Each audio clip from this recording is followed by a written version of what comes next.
Assalamualaikum warahmatullahi wabarakatuh. Okay, ni aku ada sebiji botol EM150. Motor customer aku. Ni motor viral daripada Thailand yang dulu.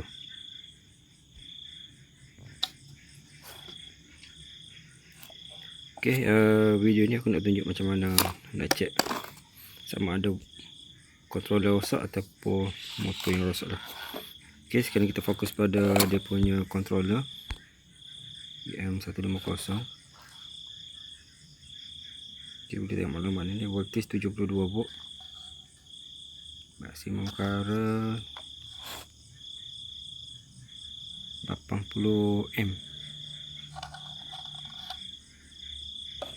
Tapi botol EM150 lah, tak pasti ya. Biasa kalau botol EM150 maksimum boleh setting 150 lah.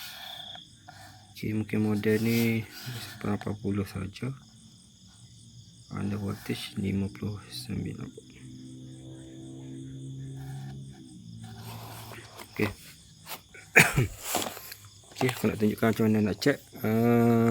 Multimeter ni guna mode diode. Okay, ni mode yang ada simbol ni. Okay. Okay, kita letak sini.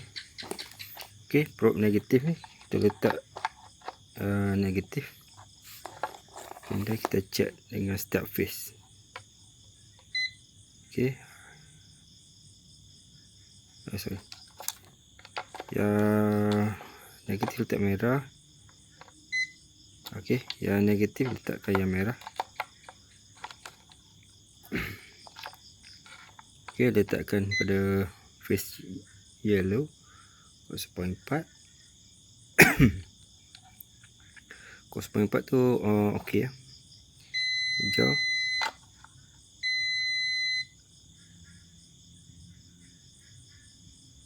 Empat. Okey. 0.4 okey. Okey, kita tukar warna merah dekat negatif.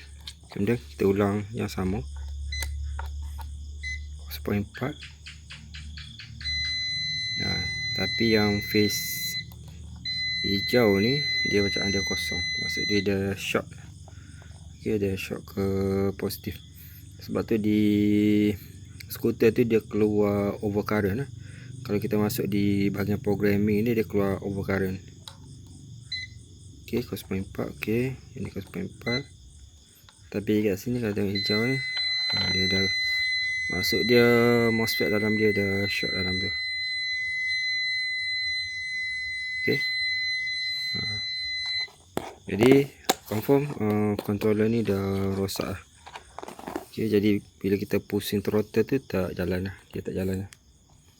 Okey, dia akan keluar error bila kita untuk skuter ni, dia akan keluar P.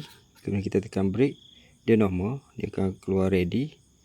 Cuma dia bila kita pusing throttle dia akan keluar error ECU dengan keluar lambang M.